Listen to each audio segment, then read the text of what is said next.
Most engineers will never reach $200,000, not because they are bad, because they are filtered out long before that level. The system does not fail them at the top. It removes them early. What looks like a ceiling is not a limit of skill. It is a boundary of selection. By the time most engineers think about $200,000, they are already outside the path that leads to it. The decision was made earlier, even if they never noticed it. Now, salary breakdown shows a sharp drop before $200,000.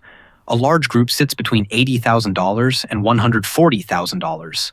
A smaller group reaches $140,000 to $180,000. Then progression breaks. Very few cross into $200,000 and above. This is not gradual, it is structural. Each step up reduces the number of roles. Each increase in pay reduces access. The distribution does not stretch, it compresses. What looks like a ladder is actually a funnel. $200,000 is not the next step. It is a different tier that most never enter. Now, market demand still exists at the top. Companies pay high salaries for engineers who drive measurable impact. But most roles are not designed to reach that level. They are structured to operate below it. They support systems, not define them. They maintain output, not create leverage. High-paying roles are limited, specialized, and tightly controlled. Demand does not expand upward. It concentrates around fewer positions. The higher the salary, the fewer the entry points. Access shrinks as value increases. Now, competition is not evenly distributed. At lower levels, it is wide and inconsistent. Many candidates, uneven quality, distributed pressure. At higher levels, it becomes narrow and intense. You are not competing with more people. You are competing with fewer people who are better positioned, more experienced, and closer to impact. Global hiring amplifies this. Geography stops protecting you. The top is not crowded. It is selective. Access is restricted long before you arrive, not at the moment you apply. Now, junior reality defines long-term outcomes earlier than most expect. Most engineers enter through low-leverage roles. They focus on execution, not ownership. They complete tasks but do not influence systems. They follow instructions but do not shape direction. They build experience that does not scale upward. By mid-level, the gap is already visible. The path to $200,000 is not blocked at the end. It is redirected at the beginning. Early positioning determines later ceilings. Now, long-term outlook does not expand access to this level. More engineers enter the field every year. The supply increases continuously, but the number of roles capable of paying $200,000 does not grow at the same rate. Automation reduces the need for repetitive work. This compresses the middle of the market.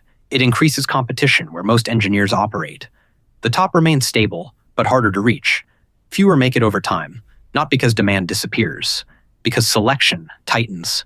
Now, positioning determines who breaks through. High earners are not just more skilled. They are placed in systems that generate leverage. They work on infrastructure, scale, or revenue-critical systems. They operate where decisions matter and outcomes are visible. They align with companies that reward impact, not activity. The same skill produces different results depending on where it is applied. Skill creates potential. Positioning converts it into income. Without that alignment, progression slows, regardless of capability. Now, risk accumulates below the threshold. Many engineers stabilize between $100,000 and $150,000 and remain there for years. They gain experience, but not leverage. Their roles do not evolve into higher impact positions. Their responsibilities expand, but their influence does not. Time increases, but outcomes remain stable. Moving beyond that range requires a shift in environment, not just improvement in skill. The risk is not losing the job. It is staying in the same band for too long without noticing it. Now, the system reinforces this structure continuously.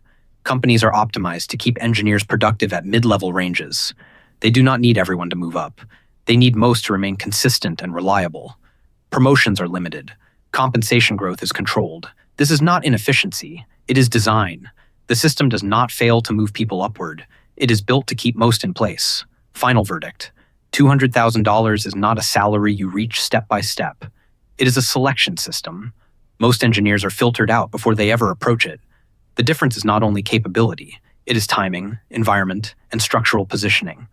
The system does not distribute outcomes evenly. It concentrates them. The result is predictable. Most will remain below it, not because they choose to, but because they were never positioned to cross.